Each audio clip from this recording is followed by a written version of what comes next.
ঘুরতে যাব, বাট আমাদের কিন্তু ব্যাগ গুছিয়ে ওঠা কমপ্লিট হয়ে ওঠেনি। এখন কি করবো, তাই তাড়াহুড়ো করে যেদিনকে আমরা রাত 11টা নাগাদই বেরোবো তার ঠিক 1 ঘন্টা আগে আমরা ব্যাগটা গুছিয়ে নিয়েছিলাম ঝটপট করে। আর আমাদের রাতটুকু বাসে কাটিয়ে দিই, তারপর ভোর 5:30 নাগাদ পৌঁছে গেলাম আমরা বাঙালির সবার প্রিয় জায়গা দীঘা।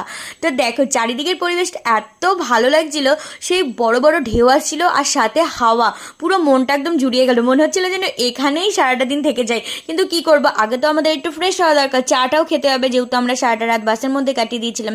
তারপর আমরা একটু মুড ফ্রেশ করে আবার চলে আসলাম সমুদ্র সৈকতের সামনে। আর এসেই দেখি তখন বিভৎস গরম বা ভীষণ রোদের তাপ ছিল। যেহেতু সকালবেলা রোদটা ওঠেনি ঠিকই, তাই জন্য আমরা বুঝতে পারিনি, কিন্তু এই বেলার সময় রোদের তাপটা এত পরিমাণে ছিল, আমরা তো অবাক যে আমরা এর মধ্যে স্নান করবো কি করে। কিন্তু দেখো আমরা কিন্তু শেষমেশ সেই জলের মধ্যে নেমেই গেলাম আর তিনজনে মিলে জলের মধ্যে খেলা শুরু করলাম। খুব আনন্দ করেছি, ফুল টু মাস্তি করেছিলাম।